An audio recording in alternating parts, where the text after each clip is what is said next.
नमस्कार, मैं शोभा पाटिल 12वीं कक्षा में आप सभी का स्वागत है। आज हम इस वीडियो में व्यावहारिक हिंदी के अंतर्गत पाठ क्रमांक 15 फीचर लेखन पाठ का अंतिम और 5वां भाग देखने वाले हैं। इस पाठ की लेखिका है बीना शर्मा। इसके पूर्व हमने 4 गद्यांश देखे हैं। फीचर लेखन की विशेषताएं, फीचर लेखन के प्रकार, फीचर लेखन के विषय आदि के बारे में हमने विस्तार से जानकारी ली है।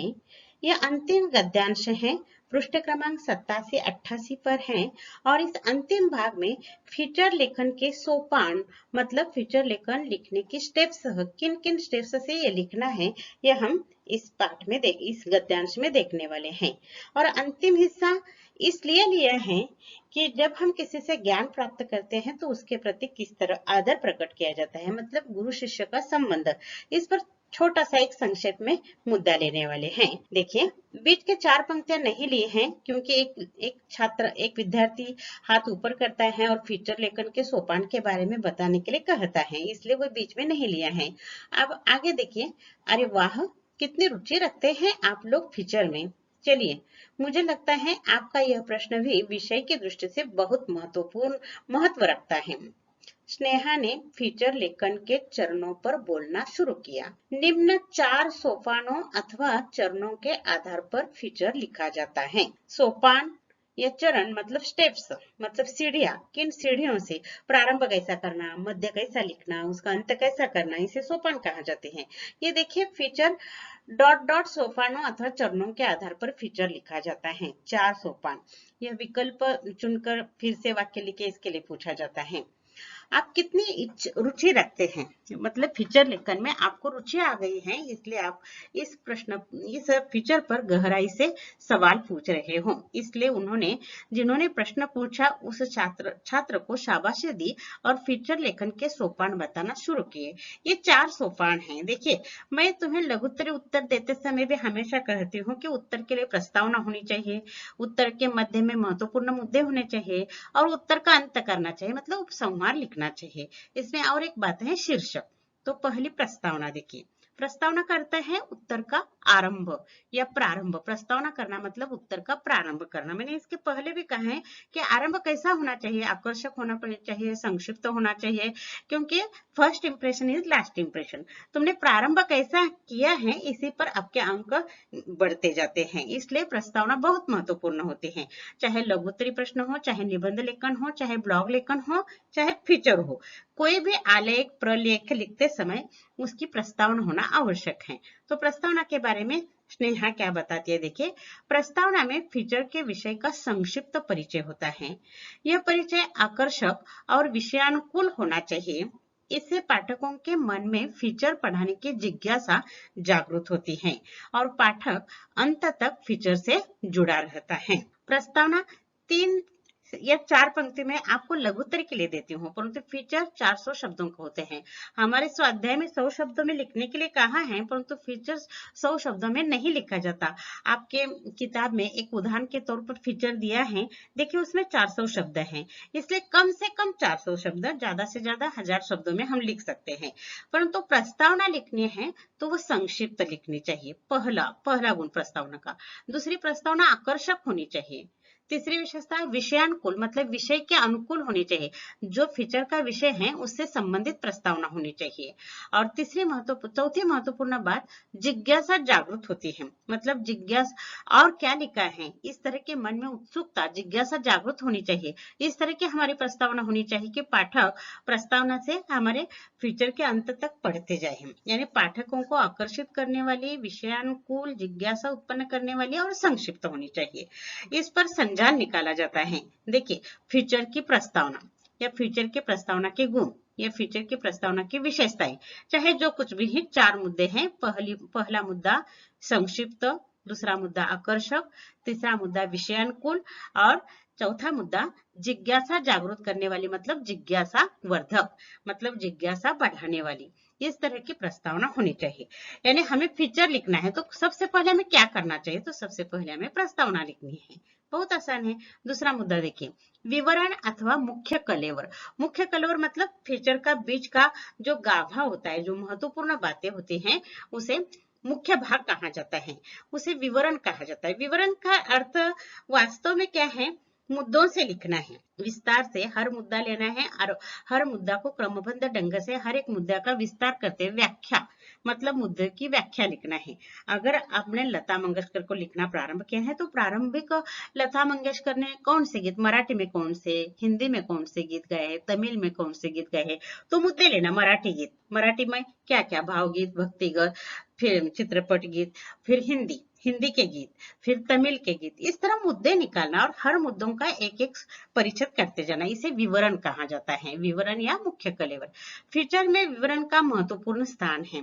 फीचर में लेखक स्वयं के अनुभव, लोगों से प्राप्त जानकारी और विषय की क्रमबद्धता रोचकता के साथ साथ संतुलित तथा आकर्षक शब्दों में पिरोकर उसे पाठकों के सम्मुख रखता है, जिससे फीचर पढ़ने वाले को ज्ञान और अनुभव से संपन्न कर दे। ये बहुत महत्वपूर्ण है, बात है, कला है, और इस कला से हमें फीचर लेखन लिखना है। इसमें महत्वपूर्ण 4 मुद्दे हैं। फीचर लेखन के विवरण में क्या क्या होना चाहिए, सबसे पहले आपके पास कुछ अनुभव होना चाहिए उस विषय के बारे में। अगर आप लता मंगेशकर पर फीचर लेखन लिखना है तो उनका मोगरा फूलला यह गीत आपको मालूम होना चाहिए, वहां से प्रारंभ कर सकते हो, उनके भावगीत, भक्ति गीतों से प्रारंभ कर सकते हो। यानी अपना कुछ अनुभव चाहिए, मतलब आपने स्वयं लता मंगेशकर के कुछ गीत सुने हैं और आपके ओठों पर वो गुनगुनाने के लिए आते हैं, वो गीतों की काव्य पंक्तियां लिख कर तुम लिख सकते हो। यह मतलब ये स्वयं का अनुभव हो गया। लोगों से प्राप्त जानकारी, यहाँ लोगों से प्राप्त जानकारी की जरूरत नहीं है। आज गूगल सर्च पर लता मंगेशकर डालिए, आपको बहुत सारी जानकारी मिल सकती है। ये जानकारी, हाँ, और एक महत्वपूर्ण विषय की क्रमबद्धता होनी चाहिए, मतलब बीच में ही मराठी, बीच में हिंदी, बीच में ही तेलुगु गीत, इस तरह नहीं, क्रमबद्धता, इसके लिए मुद्दों की जरूरत है। मराठी गीत, हिंदी गीत, तेलुगु गीत, इस तरह गुजराती गीत, इस तरह क्रम लगाना और क्रम से एक एक परिचित लिखते जाना, ये विषय की क्रमबद्धता बहुत महत्वपूर्ण है।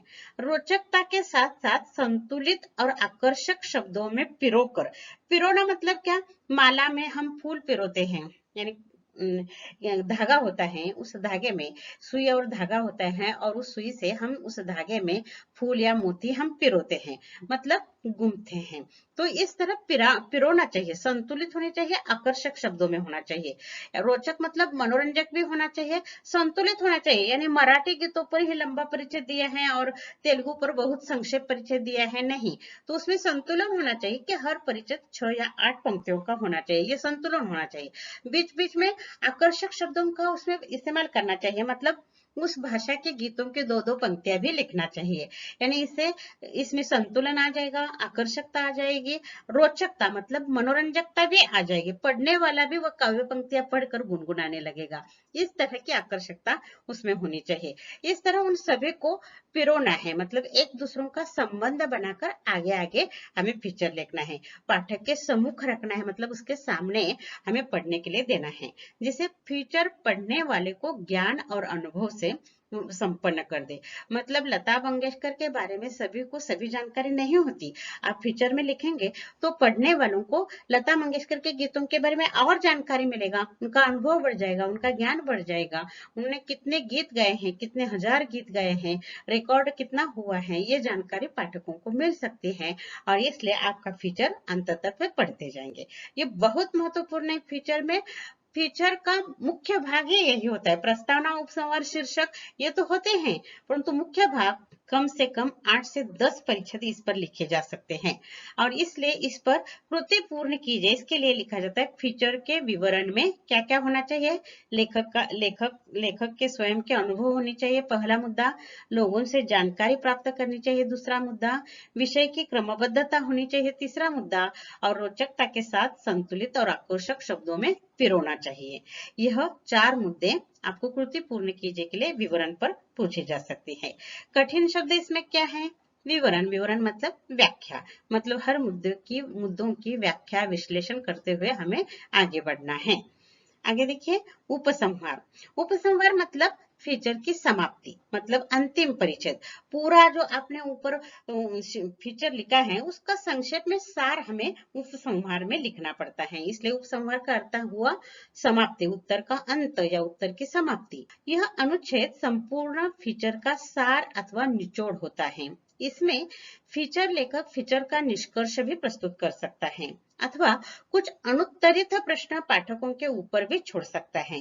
उपसंहार ऐसा होना चाहिए जिससे विषय से संबंधित पाठक को ज्ञान भी मिल जाए और उसकी जिज्ञासा भी बनी रहे।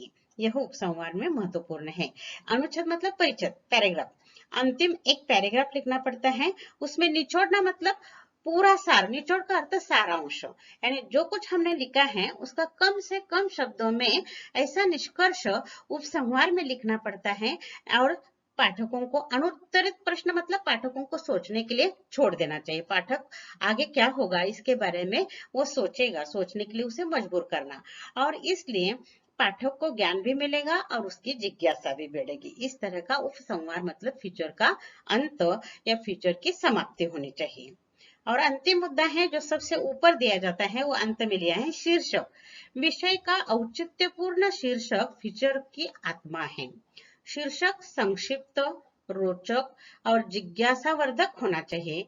नवीनता, आकर्षकता और ज्ञानवर्धक उत्तम शीर्षक के गुण हैं।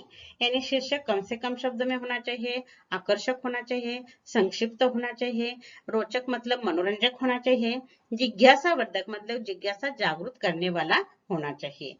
यह औचित्यपूर्ण, औचित्य मतलब प्रासंगिकता। देखिए, अब लता मंगेशकर पर फीचर लेखन कीजिए, इस तरह सीधा सरल आपको प्रश्न दिए हैं। इसके अपेक्षा भारत रत्न लता मंगेशकर के बारे में फीचर लेखन कीजिए, गान कोकिला लता मंगेशकर, इस तरह महाराष्ट्र का भूषण लता मंगेशकर। अगर हम इस तरह विशेषण लगाकर लता मंगेशकर के बारे में तो और अधिक अच्छा आकर्षक शीर्षक हो जाता है।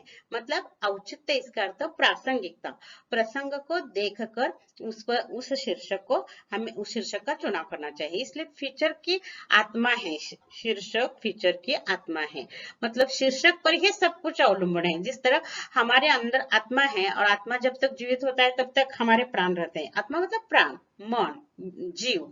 तो उस तरह जिस तरह मनुष्य का जीव आत्मा में है, उसी तरह शीर्षक फीचर का प्राण शीर्षक में है। ये ध्यान में रखिए, आत्मा है, बहुत महत्वपूर्ण है, इसलिए शीर्षक बहुत आकर्षक होना चाहिए। इस पर भी संज्ञान निकाला जाता है फीचर का शीर्षक। 4 मुद्दे हैं, देखिए, संक्षिप्त, रोचक, जिज्ञासावर्धक, नवीनता, आकर्षकता, ज्ञानवर्धक। ये शीर्षक गुण है, इनमें से कोई भी 4 लिखिए, संक्षिप्त, रोचक, जिज्ञासावर्धक, नवीन, आकर्षक, कोई भी 4 लिखिए, परंतु शीर्षक बहुत महत्वपूर्ण होता है। विकल्प के लिए यह वाक्य पूछा जाता है, विषय का औचित्यपूर्ण शीर्षक फीचर की डॉट डॉट है, आत्मा है, ये ध्यान में रखिए। मन, प्राण, जीव, आत्मा, इनमें से अपनी काव्य पंक्ति में या अपने गद्यांश में जो शब्द है वही चुनकर लिखना है। इसके लिए समानार्थी या विलोमार्थी शब्द दिए जा सकते हैं। इस तरह फीचर के सोपान 4 हैं। पहले प्रस्तावना, विवरण, उपसंहार और शीर्षक। बहुत महत्वपूर्ण है, ध्यान में रखिए।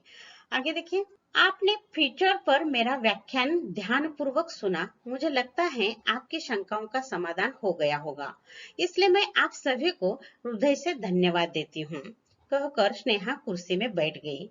हॉल विद्यार्थियों की तालियों से गूंज उठा और इस तरह लंबा चौड़ा व्याख्यान दिया है। पूरा फीचर लेखन, यानी फीचर लेखन किसे कहा जाता है, उसकी विशेषता, उसके विषय, उसके प्रकार, उसके सोपान, इतना विस्तार से उन्होंने बताने के बाद उनका व्याख्यान समाप्त हो जाता है। वो कुर्सी में बैठ जाती हैं और सभी छात्र तालियां पीटने लगते हैं। तालियों से पूरा हॉल गूंज उठता है। देखिए, ये पूरा हो गया है, उनका व्याख्यान पूरा हो गया है। आगे हमें देखना है गुरु शिष्य का संबंध। देखिए, यहाँ व्याख्यान शब्द आ गए हैं, जो पहला हो चुका है व्याख्यान मतलब भाषण। आपने फीचर पर मेरा डॉट डॉट ध्यान पूर्वक सुना। व्याख्यान, भाषण या समर्थन, ये कोई भी दिया जाता है तो व्याख्यान ध्यानपूर्वक सुना, मतलब भाषण ध्यानपूर्वक उन्होंने सुना और उन्होंने सभी शंकाओं का समाधान भी किया। जिन जिन छात्रों की शंकाएं हैं उन सभी को समाधान किया, मतलब शंका का निरसन किया। और इसलिए वह सभी को धन्यवाद देती है, ध्यान से सुना इसलिए, और वो कुर्सी में बैठ जाती हैं, तालियां पीटती हैं। यह देखिए, कुर्सी कुर्सियां, ताली तालियां, बहुवचन के लिए या वचन परिवर्तन कीजिए। ऊपर आत्मा शब्द एक दिया जाता है, आत्मा आत्मा, उसका बहुवचन आत्मा ही रहता है, ये ध्यान में रखिए। मैडम कहाँ खो गई हैं आप? एक पत्रकार ने स्नेहा की ओर गुलदस्ता बढ़ाते हुए कहा। अब देखिए, ये सारा भाषण उन्होंने 10 वर्ष पूर्व पत्रकारिता कोर्स में उन्होंने फीचर लेखन पर दिया था, और आज उसे पुरस्कार मिलने पर वो पूरा भाषण उन्होंने कैसा दिया था ये याद आ रहा है, 10 वर्ष पूर्व का व्याख्यान। और उसी समय एक पत्रकार उन्हें अभिनंदन करने के लिए गुलदस्ता हाथ में देता है और कहाँ खो गई हूँ कहता है। गुलदस्ता मतलब फूलों का गुच्छा। जी, स्नेहा चौंक उठी। देखा तो सामने एक जाना माना पत्रकार था, उसका भी फीचर लेखन क्षेत्र में एक नाम था। अरे, आप भी तो एक विख्यात फीचर लेखक हैं, स्नेहा ने गुलदस्ता स्वीकारते हुए कहा। मतलब स्नेहा के समान ही एक विख्यात मतलब प्रसिद्ध सुप्रसिद्ध पत्रकार उन्हें गुलदस्ता देकर उनका अभिनंदन करने के लिए उनके घर में आ गया था। स्नेहा ने उसका भी सम्मान बढ़ाया। अरे, आप भी विख्यात पत्रकार हैं, यानी मुझे पुरस्कार मिला है, यानी मैं बहुत बड़ी हूँ और सामने वाला नीचे छोटा है, ऐसा नहीं। उन्होंने उसे भी विख्यात फीचर लेखक कहा और उनका गुलदस्ता स्वीकार किया। मेरे विख्यात फीचर लेखक होने में आपका बहुत बड़ा योगदान है, पत्रकार ने कहा। सामने खड़ा जो पत्रकार था उन्होंने उनका भाषण सुना था, उससे प्रेरणा लेकर वे फीचर लेखन के क्षेत्र में गया था। देखिए, कभी कभी गुरु ऐसे ही बोलते हैं और उससे आपके करियर को दिशा मिलती है, इसलिए गुरु का व्याख्यान ध्यान से सुनना चाहिए।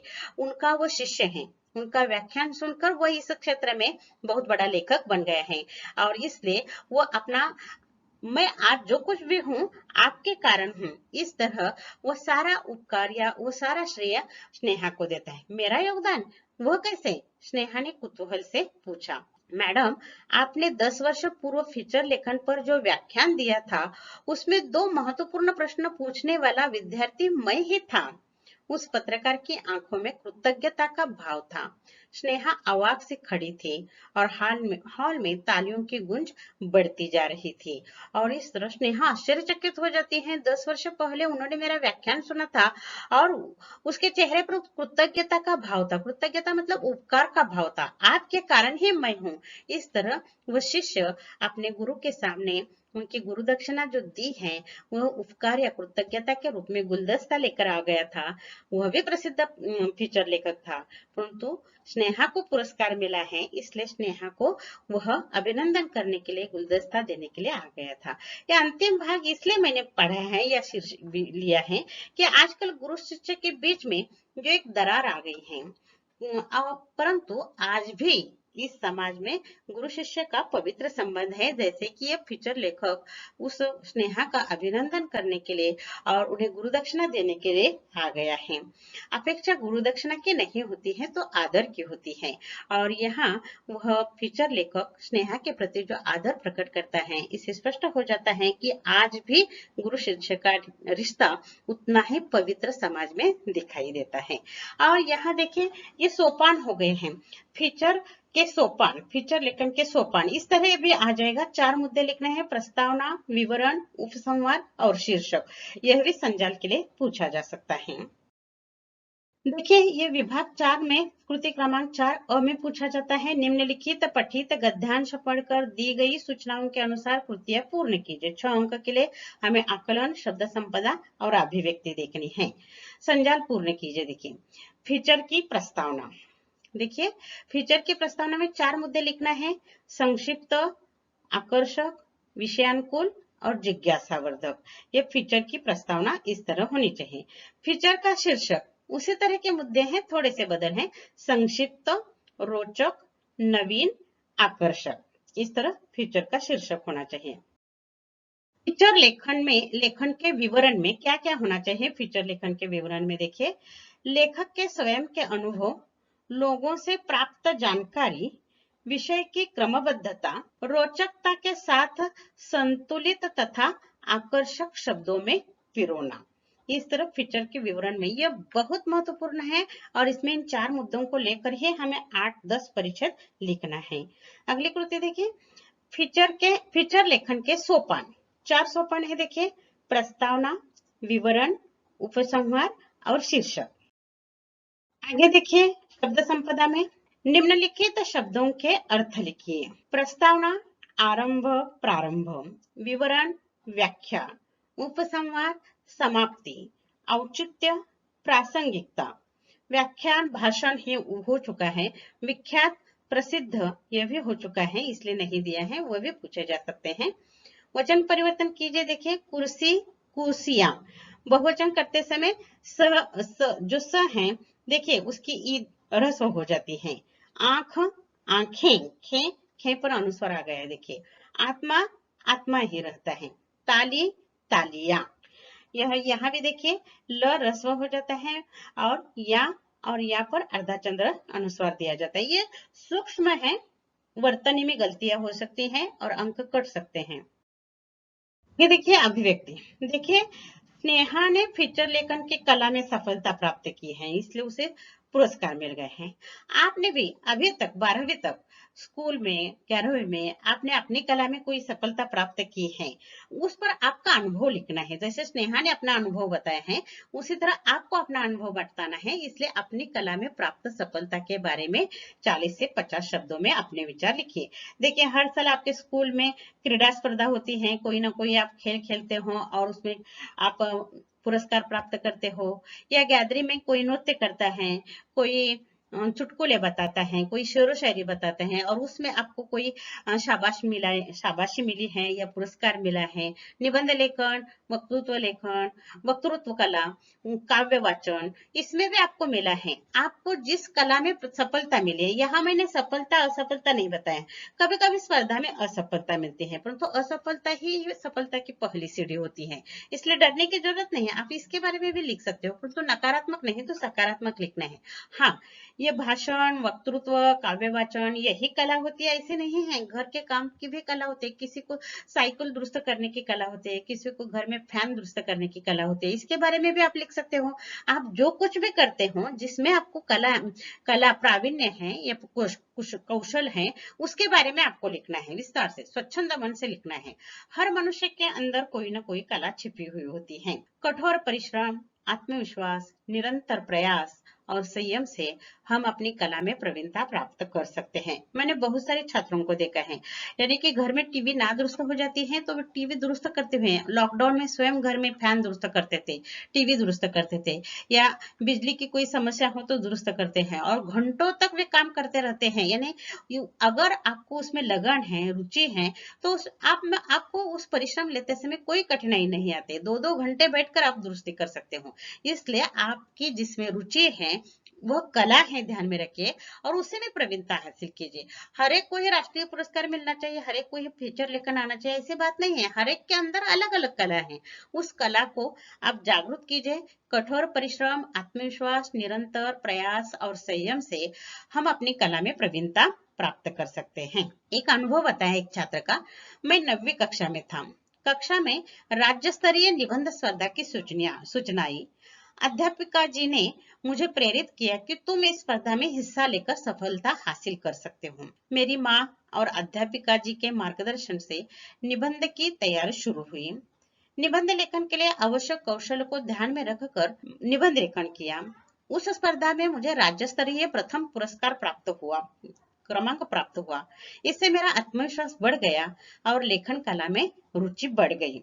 इस तरह कला में एक बार हमें कोई शाबाशी पुरस्कार मिलता है तो आत्मविश्वास बढ़ता है और आपकी रुचि उसमें बढ़ जाती है और वो अपनी जिंदगी का, करियर का एक हिस्सा बन सकता है। इसलिए देखिए आपके अंदर कौन सी कला है वो ढूंढिए और उसमें ढूंढकर उसमें और प्रवीणता लाने का प्रयास कीजिए। इसलिए यह अभिव्यक्ति के लिए विषय दिया है। कृति क्रमांक 4A में पूछा जाता है 4 अंक के लिए निम्नलिखित विकल्पों में से सही विकल्प चुनकर वाक्य फिर से लिखिए। आपने फीचर पर मेरा ... ध्यान पूर्वक सुना। क्या सुना? व्याख्यान। आख्यान, भाषण, व्याख्यान, इनमें से व्याख्यान आपके गद्यांश में है, ढूंढ कर लिखना है। उस पत्रकार की आंखों में कृतज्ञता का भाव था। कृतज्ञता करुणा नहीं। कृतज्ञता मतलब उपकार और कृतज्ञता मतलब अपकार और करुणा मतलब दया। तो कृतज्ञता का उपकार का भाव था।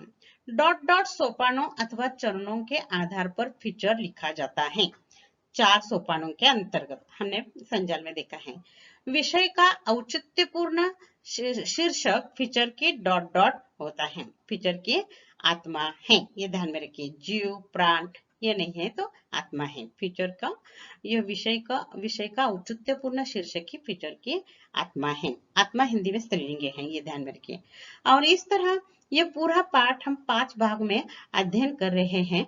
इसमें लघुत्तरीय और दीर्घोत्तरीय प्रश्न हैं, परंतु फीचर लेखन की विशेषताएं लिखिए, फीचर लेखन के सोपान लिखिए, जैसा है वैसा ही लिखना है, उसमें नोट निकालने की जरूरत नहीं है, इसलिए स्वतंत्र ढंग से नहीं दिया है। और लता मंगेशकर पर फीचर लेखन कीजिए या अवकाश पर उन्होंने विषय दिया है, वो 400 से 500 शब्दों में होता है और आपको 100 शब्दों में लिखना है, तो उसमें बहुत काटछाट करनी पड़ेगी और इससे अंक कट सकते हैं। इसके बजाय विकल्प पर आप प्रश्न लीजिए और जिसे रुचि है आप लता मंगेशकर पर भी कर सकते हो, क्योंकि आपके स्वाध्याय में से ही यह प्रश्न पूछे जाने वाले हैं 4 अंक के लिए। पर्याय है, रिक्त स्थानों के ये विकल्प वाले प्रश्न चुनिए अथवा फीचर लेखन लिखिए। और इस तरह यहाँ पूरा पाठ कृति सहित समाप्त हो गया। धन्यवाद।